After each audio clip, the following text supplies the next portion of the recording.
Carlos Correa, who had 21 defensive runs saved this season, far better than any other shortstop. Next closest player was Andrelton Simmons with 14. He's tied with fellow Gold Glove winner Jacob Stallings for the most defensive runs saved at any position this year.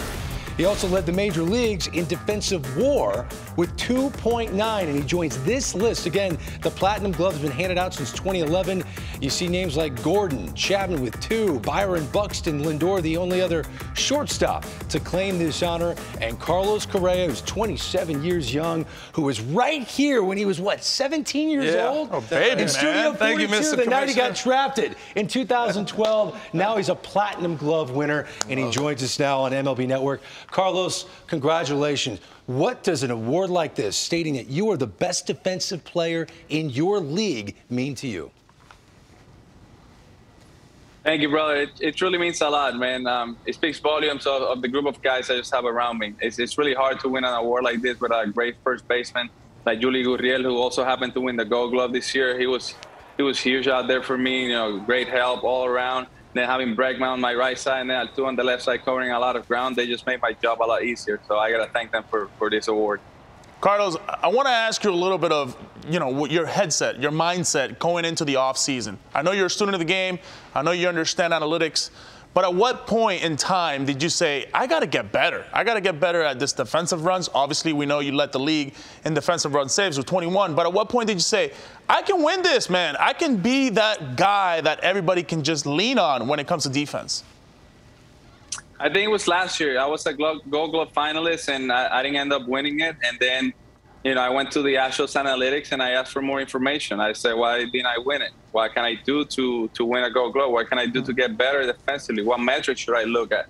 And, they told me, defensive run saves, outs above average, UZR, and, all these crazy stats that not many people know about. And I got into it, and I learned how to, my first step, cover more ground, finishing plays, cutting runners down at home plate, and all the things that help those stats. I was really involved with it. So every week I was asking for updates from the team to make sure I was progressing, getting better with my first step. I was asking a lot for first step reactions, which is very important.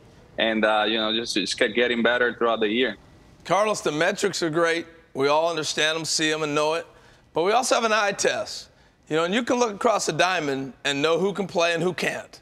And so when you look at that and you look across the diamond, you're talking about improving. Who was that guy at the top of the heap? He may not even won the Gold Glove. You're saying this is the measurement right here. Who's that person?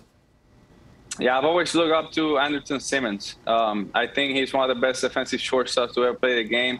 I think he had one year where he saved like 40-some runs, which is crazy impressive. So that's the guy I've always looked to. I'm like, I want to be like him. I want to be as good as him. So every offseason I put in the work, and finally I got my Gold Glove like him.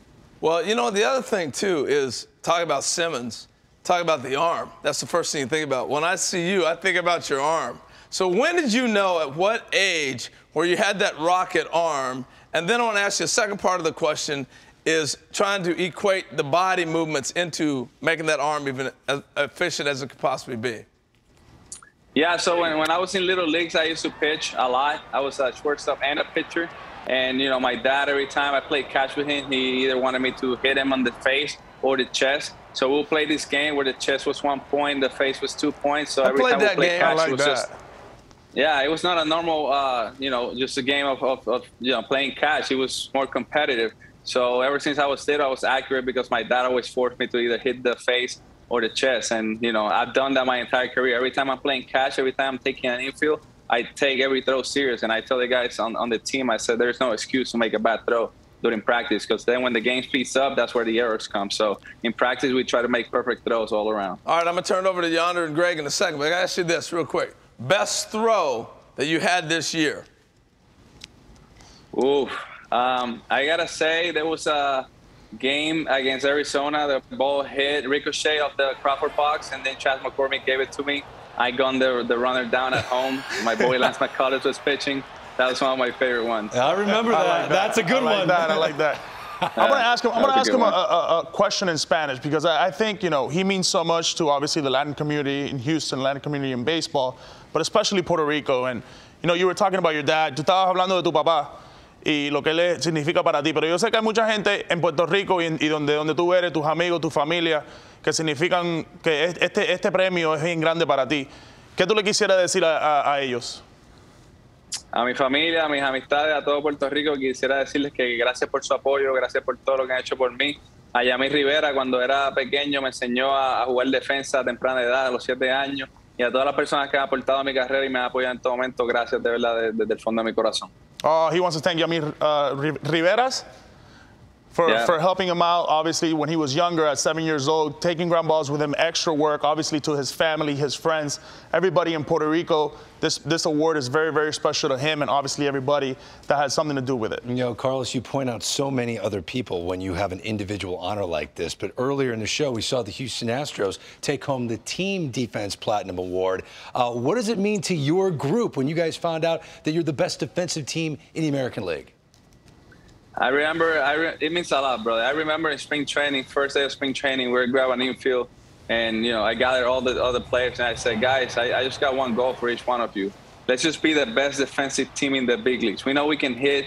We know the guys are going to pitch, but if we're the best defensive team in the big leagues, we have a really good chance of making it to the World Series. And, man, we did. It was a great all-around effort from everybody. Like you said, we just won this great award. And we made it to the World Series. We fell short, but it was an incredible season for the Houston Astros. So I'm proud of all the guys for all the work they put in. And when you think about the impact of this season, as you are now a free agent, to prove to the entire sport that not only, because I hate when people say, oh, he's so big, he'll eventually have to move away from shortstop. Why? No. Cal Ripken played shortstop for years, decades, okay? Carlos ain't moving. You proved yourself that you proved to yourself, to the entire sport, that not only can you stick there, but you're the best shortstop. That had to mean so much to you. Thank you, brother. I just take care of my body. Ever since I was in high school, everybody kept saying, oh, he's going to outgrow the position. He's going to end up at third base. So I take a lot of pride in that. You know, I watch my diet. I watch my sleep. I watch the way I work every single day. I try to stay agile even though I'm 6'4", 220. Because I want to stay at shortstop. I really enjoy the position. I enjoy the challenge, and I just want to be a shortstop for a long time. You're the best defensive player in the American League. Oh. Carlos Correa. I think the money that he's getting ready to get paid will keep him at short forever. He's going to pay that man. He's going to have a lot of platinum everywhere. Platinum forks and spoons and plates. Carlos Correa, congratulations once again. Congratulations, man. Thank you, guys. I appreciate you.